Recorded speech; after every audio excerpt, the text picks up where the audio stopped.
देखो, baking soda, baking soda के बारे में हम लोग पिछले क्लास में डिस्कस कर ही रहे थे, सॉल्ट के बारे में, और बेकिंग सोडा के बारे में हम लोग डिस्कस कर रहे हैं। बेकिंग सोडा के बारे में सब कोई अवेयर होगा, क्योंकि हम लोग कॉमनली इसको जानते हैं खाने वाला सोडा। खाने वाला सोडा हर कोई घर में बोलता है और सबके किचन में करीब करीब मिल ही जाएगा, क्योंकि ओकेजनली इसका यूज़ होता है, खासकर जब फेस्टिवल का टाइम आता है। और फेस्टिवल के टाइम में घर में जब हम लोग पकौड़ा बनाते हैं या कुछ ऐसा चीज़ बनाते हैं जो ज़्यादा क्रिस्पी होता है या खस्ता होता है, तो वहाँ पे बेकिंग सोडा का यूज़ किया जाता है। तो फेस्टिवल टाइम में आप इसको देखते होंगे, और ऐसे नॉर्मली भी किचन में रहता है। वाइट कलर का पाउडर के टाइप होता है, आप देखिएगा तो वो थोड़ा सा आपको मैदा टाइप का या चिकना हल्का होता है, ठीक है ना। तो ये बेकिंग सोडा है। बेकिंग सोडा को केमिकली जो केमिकल नेम होता है वो होता है सोडियम हाइड्रोजन कार्बोनेट। तो बेकिंग सोडा का जो केमिकल नेम है वो है आपका सोडियम हाइड्रोजन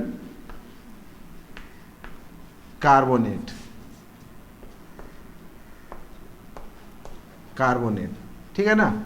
और इसका जो फार्मूला होता है वो होता है NaHCO3, सोडियम हाइड्रोजन कार्बोनेट। अगर आप मार्केट में जाते हो, मार्केट में जाकर के किसी को बोलोगे कि हमको सोडियम हाइड्रोजन कार्बोनेट दे, तो वो आपको नहीं दे पाएगा। इसलिए नहीं दे पाएगा क्योंकि उसको कॉमन नेम पता है, बेकिंग सोडा। खाने वाला सोडा बोले भैया खाने वाला सोडा दीजिए, वो आपको निकाल के दे देगा। लेकिन अब आप सोचिए कि उससे बोलेंगे कि सोडियम हाइड्रोजन कार्बोनेट दीजिए या NaHCO3 दीजिए, तो वो नहीं देगा, क्योंकि ये केमिकल नेम है। केमिकल नेम जो होता है ना, स्टडी पर्पस, जहाँ पे स्टडी किया जाता है या लेबोरेटरी के अंदर में ही इस नेम को यूज हम लोग करते हैं। अगर हम लोग बात करें इसकी प्रिपरेशंस की कि कैसे इसको प्रिपेयर करेंगे, इसका प्रिपरेशन जो होता है वो सॉल्ट से होता है। सॉल्ट मतलब NaCl। तो जब कभी भी हम लोग NaCl, H2O, CO2 और अमोनिया NH3 को आपस में रिएक्शन करवाते हैं, तो आपका बेकिंग सोडा का फॉर्मेशन होता है NaHCO3 और प्लस अमोनियम क्लोराइड NH4Cl, ठीक है ना। तो एग्जाम में जो क्वेश्चन पूछा जाएगा तो आपसे पूछा जाएगा कि what is the chemical formula of baking soda. तो NaHCO3 गिव रिएक्शन तो for preparations of baking soda. तो बेकिंग सोडा को जो प्रिपेयर किया जाता है उसका एक रिएक्शन लिखिए, तो ये आप रिएक्शन लिखोगे। अगर इस बेकिंग सोडा को अगर हम हीट करते हैं इसको, तो अगर आप इसको हीट कीजिएगा तो देखिए क्या बनता है, NaHCO3। जब हम इसको हीट करेंगे तो डिकम्पोजिशन रिएक्शन होगा। You know about decomposition reaction, कि एक सिंगल सब्सटेंस 2 और मोर देन 2 सब्सटेंस में ब्रेक हो जाता है। तो जब हम इसको हीट करते हैं तो ये ब्रेक होता है, और ब्रेक होकर क्या बनाता है, तो Na2CO3 plus H2O plus CO2। अब देखिएगा कि जब कभी भी हम बेकिंग सोडा को गर्म करेंगे तो फाइनल प्रोडक्ट आपका CO2 होगा, ठीक ना। अब हम क्या करते हैं कि इसी CO2 का यूज किया जाता है फिर आग बुझाने में। आप जानते हो कि कार्बन डाइऑक्साइड आग बुझाने में हेल्प करता है। किसी चीज़ को हम बोलते हैं ना कि आप एक कैंडल जला लीजिए या कोई भी चीज़ जला हुआ चीज़ हो और उसको यूं ही बुझाने की कोशिश कीजिए, वो नहीं बुझेगा। लेकिन जैसे आप फूंक मारते हैं तो हम जो सांस छोड़ते हैं उसमें कार्बन डाइऑक्साइड रहता है, उससे ईजिली बुझ जाता है। इसलिए बुझ जाता है क्योंकि उसके अंदर में कार्बन डाइऑक्साइड होता है। तो ये CO2। अब हम लोग बात करते हैं कि इसके यूजेस का। अच्छा, यूजेस से पहले समझते हैं कि इसका pH वैल्यू क्या होता है। तो आपको बताया जा चुका है प्रीवियस क्लास में कि इसका pH वैल्यू क्या होता है। ये एक बेसिक सॉल्ट होता है। तो इसका बेसिक सॉल्ट है, इसका मतलब क्या हुआ कि इसका जो pH वैल्यू होगा मोर देन 7 होगा। मोर देन 7 दैट मीन्स इसका pH वैल्यू जो होता है वो 8.3 होता है। है ना, इसका 8.3 होता है। अब इसका हम यूज़ कहाँ कहाँ पे करेंगे, यूज़ कहाँ करेंगे? तो सबसे पहले क्या होता है कि अगर आप इस बेकिंग सोडा को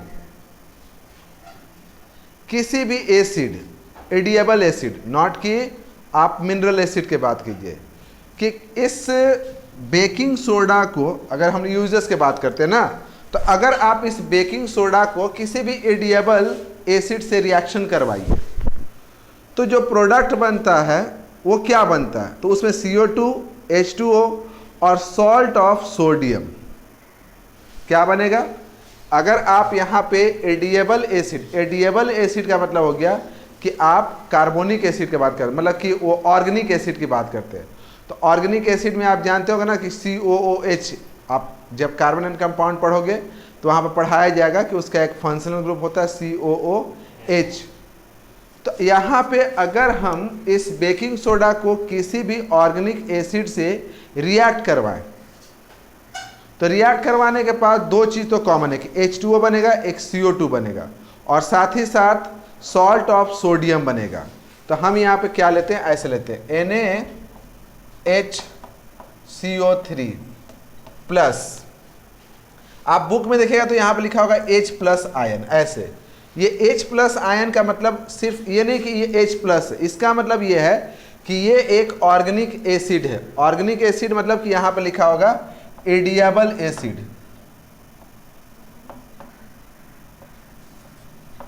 ठीक है ना, ये क्या है, एक एडिएबल एसिड है, ठीक। अब ये जब रिएक्शंस करता है तो रिएक्शंस के बाद यहाँ पे आपका बन जाता है CO2, H2O और plus salt of sodium, salt of sodium, ठीक। अब यहाँ पे क्या होता है कि जब हम लोग बेकरी प्रोडक्ट बनाते हैं, बेकरी प्रोडक्ट मतलब कि आप ब्रेड बनाते हो, तो ब्रेड बनाते समय क्या किया जाता है कि इसी बेकिंग सोडा को एडिएबल एसिड से रिएक्ट करवा दिया जाता है। जब वो रिएक्ट करवाया जाता है तो वहाँ पे CO2 का फॉर्मेशन होता है और इसी CO2 के कारण वो जो होता है ना स्वेल कर जाता है, ब्रेड जो होता है वो स्वेल कर जाता है और जिसके कारण वो स्पंजी होता है। तो ब्रेड्स बनाते समय बेकिंग सोडा को एडिएबल एसिड से रिएक्ट करवाया।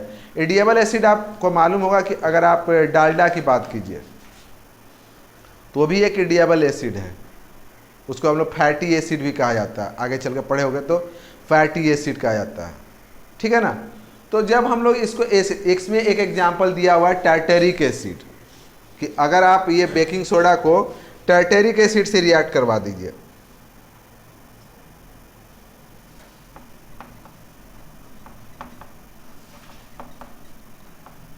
तो आपका ये जो प्रोडक्ट है CO2 और H2O बनेगा और यही CO2 के कारण आपका जो ब्रेड होता है वो स्वेल करता और स्पंजी होता है।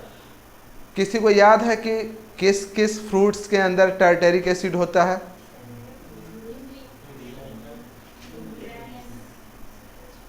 बताया जा चुका है, तो याद होगा।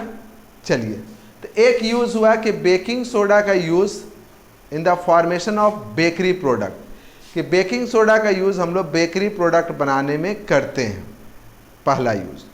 दूसरा तो आप पहले ही से पढ़ रहे हो कि इसका यूज हम लोग घर में पकौड़ा बनाने में यूज करते हैं। तीसरा यूज बताया ना कि एक मिल्ड बेस है,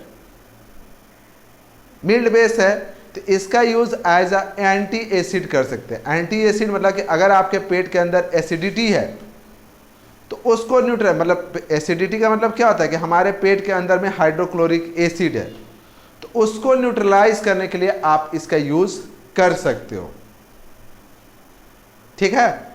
उसके अलावा इसका यूज फायर एक्सटिंग्विशर में होता है, मतलब कि आग बुझाने में होता है, ठीक। तो आपका बेकिंग सोडा का जो यूज है वो बुक में भी दिया हुआ है कि एक तो बेकरी प्रोडक्ट में होता है, दूसरा है कि सोडियम हाइड्रोजन का ऑल्सो यूज इनग्रेडेबल इन एंटी एसिड। एंटी एसिड में क्यों करते हैं आपको क्लियर पता है कि चूंकि ये एक बेसिक सॉल्ट है, तो बेसिक सॉल्ट है तो एसिड से अगर रिएक्शन करेगा तो उसको क्या कर देगा, न्यूट्रलाइज कर देगा। उसके अलावा आपको ये भी बताया जा चुका है कि बेकिंग सोडा का यूज मिल्कमैन करता है, दूध वाला, ताकि अपने दूध को एक लंबे टाइम तक प्रिजर्व रख सके, तो कुल मिलाकर के आपको याद क्या रखना है, तो एक तो केमिकल फार्मूला, एक ये वाला रिएक्शन, और 2-3 यूजेस। कभी कभी रिएक्शन दे देता है और बोलता है कंप्लीट करने के लिए, तो रिएक्शन आपको याद रखना है, ठीक है ना। किसी को इसमें डाउट है? चलिए, डाउट नहीं है तो अगला जो है आपका है वॉशिंग सोडा। वॉशिंग सोडा को हम बताएं उससे पहले आप ये देखिए यहां पे कि अगर हम यहां पे वॉशिंग सोडा कर देते हैं,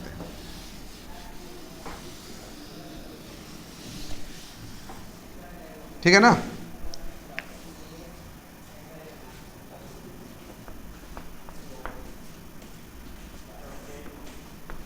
वॉशिंग सोडा। वॉशिंग सोडा को जनरली जो हम लोग जानते हैं वो धोबिया सोडा बोलते हैं, या इसका यूज जो होता था कपड़े को वॉश करने में होता था पहले। ये भी एक वाइट कलर का सॉलिड होता है। एक्चुअली में जब से मतलब कि मार्केट में बहुत सारा डिटर्जेंट आ गया, जिसके कारण धीरे धीरे जो हमारे घर के अंदर इसका जो यूज़ था वो लिमिटेड हो गया है। मतलब अब आप सोचिए कि हमारे घर में जो कपड़ा है वो वॉशिंग सोडा से धुलाता है कि नहीं, तो पता चला है कि लगभग घर में अभी इसका यूज़ नहीं होता, पहले यूज़ होता था, अब तो डिटर्जेंट इतना सारा आ गया। वॉशिंग सोडा का अगर आप फार्मूला देखोगे तो इसका जो फार्मूला होता है वो इस तरीके से होता है, Na2CO3.10H2O, ठीक है ना। ये .10H2O का मतलब क्या है? ये एक्चुअली में सोडियम कार्बोनेट में वाटर का क्रिस्टलाइजेशन होता है, वाटर का क्रिस्टल्स होता है, ठीक है ना। तो सोडियम कार्बोनेट में 10 मॉलिक्यूल्स ऑफ वाटर प्रेजेंट रहता है, उसी को हम लोग कहते हैं वॉशिंग सोडा। अब इसका प्रिपरेशन कैसे होगा, पहले हम लोग प्रिपरेशन ही समझ लेते हैं। तो तुम जानते हो ना कि बेकिंग सोडा को जब हम गर्म कर रहे थे तो हीट करने के बाद वहाँ से आपका बन क्या रहा था, सोडियम कार्बोनेट, H2O और CO2। मतलब यहाँ से देखिए कि वाटर जो है वो रिलीज हो रहा है, इसमें से वाटर क्या हो रहा है। अब ये जो सोडियम कार्बोनेट है वो रिक्रिस्टलाइज होता है। रिक्रिस्टलाइज मतलब फिर से वाटर मॉलिक्यूल को एब्जॉर्ब करता है। तो अगर हम लोग क्या करें कि इसी सोडियम कार्बोनेट को ऐसे ले लीजिए, Na2CO3 प्लस 10H2O,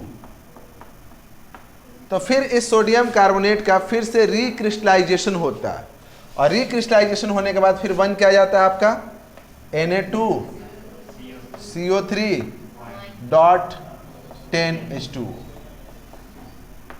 ठीक है। अब आप ये देखिए कि यहाँ पे सोडियम कार्बोनेट में 10 मॉलिक्यूल्स ऑफ वाटर प्रेजेंट है, तो क्या ये ड्राई होगा कि वेट होगा? तो आप ये मत सोच लिया कि ये वेट होगा। कभी भी आप वॉशिंग सोडा तो देखे हो ना कि नहीं देखे हो? तो वॉशिंग सोडा अगर देखे हो तो उसका फॉर्मूला यही होता है Na2CO3.10H2O, मतलब कि उसके अंदर में 10 मॉलिक्यूल ऑफ वाटर प्रेजेंट रहता है, तो इसका मतलब वेट होता। कभी मार्केट से लाए हो वॉशिंग सोडा? वॉशिंग सोडा भी देखोगे ना तो बेकिंग सोडा की तरह ही ड्राई होता है, तो वो भी ड्राई होता है, समझे। बस उसके अंदर में वाटर मॉलिक्यूल प्रेजेंट रहता है जो आपको पता नहीं चलेगा, लेकिन ड्राई फॉर्म में ही रहेगा, ठीक। ये मत सोचिएगा कि आपके पास ये जो बेकिंग सोडा है उसमें अगर 10 मॉलिक्यूल ऑफ वाटर प्रेजेंट है तो वो वेट होगा। अब बात करते हैं कि अब इसका यूजेस कहाँ पे होगा, ठीक है ना। तो सबसे पहले तो इसका यूज करेंगे, पता है कि ये वॉशिंग सोडा नाम ही है, तो इसका यूज हम लोग कपड़ा धोने में कर सकते हैं। तो पहला है कि इसका यूज हम लोग कपड़ा धोने में करते हैं। दूसरा जो इसका यूज होता है कि इसका यूज जो होता है, sodium carbonate is used in the glass, soap and paper industry. इसका फॉर्म ग्लास के बनाने में इसका यूज होता है, पेपर इंडस्ट्री बनाने में इसका यूज होता है, और सोप, कपड़ा धोने वाला चाहे जो भी सोप है तो उसका बनाने में इसका यूज होता है। उसका it is used in the manufacturing of sodium compound such as borax. इसी के हेल्प से एक सोडियम कंपाउंड होता है जो बोरेक्स, हम आपको आगे बता देंगे। तो बोरेक्स का इसके हेल्प से बोरेक्स का फॉर्मेशन होता है। उसका sodium carbonate can be used in the cleaning agent for domestic purpose. ये इसका मतलब ये डोमेस्टिक पर्पस में क्लीनिंग एजेंट के फॉर्म में होता है, मतलब वही कि कपड़ा धोने में इसका यूज़ हम लोग करते हैं। क्लीनिंग पर्पस और क्या कर सकते हो, अब इसका यूज़ करके हम लोग घर का फर्श तो नहीं साफ़ करेंगे, बाथरूम तो साफ़ नहीं करेंगे, तो क्या साफ़ करेंगे, तो वॉशिंग सोडा है, तो इसका यूज़ हम लोग क्लीनिंग पर्पस मतलब कपड़े धोने में हम लोग इसका यूज़ करते हैं। और finally it is use for removing permanent hardness of water. Permanent hardness of water करने का मतलब होता है कि बहुत सारा जो वाटर होता है उसमें बहुत सारे सॉल्ट्स मिक्स होते हैं, तो उस सॉल्ट्स को रिमूव्स करने में मतलब उसके हार्डनेस को ख़त्म करने में भी ये यूज़फुल होता है, समझे। अब यहाँ पे दो चीज़ अभी आप डिस्कस किए, एक तो वॉशिंग सोडा और एक बेकिंग सोडा, और दोनों को अगर देखोगे ना मतलब मार्केट से लेकर आओगे तो लगभग दोनों देखने में एक जैसा लगेगा, थोड़ा बहुत का अंतर होता है।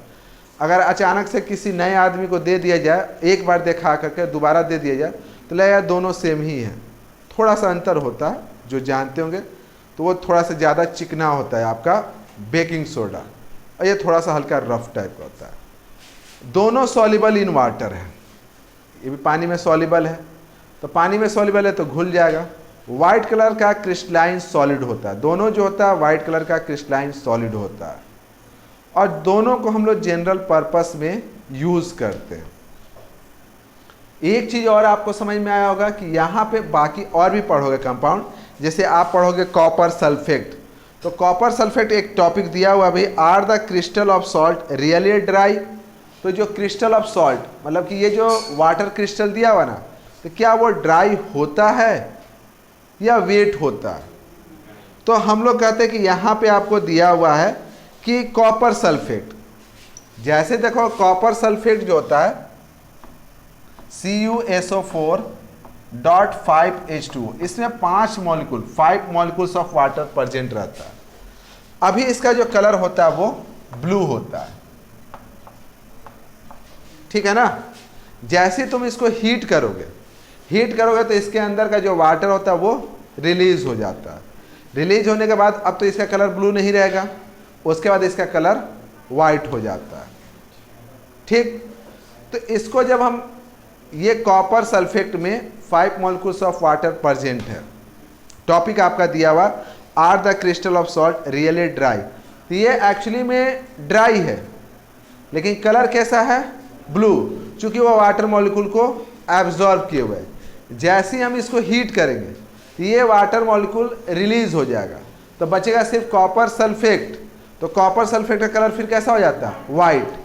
फिर अगर उसको थोड़े देर के लिए छोड़ दिया जाए तो फिर एटमॉस्फेयर से वो मॉइस्चर को एब्जॉर्ब करता है, फिर से रिक्रिस्टलाइजेशन करता है, फिर वो 5 मॉलिक्यूल्स ऑफ वाटर को एब्जॉर्ब कर लेता है, और एब्जॉर्ब करने के बाद फिर से वो किस कलर का हो जाता है, ब्लू।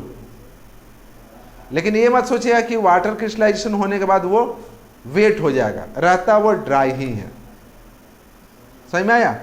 तो ये चीज़ है। एक लास्ट आपका है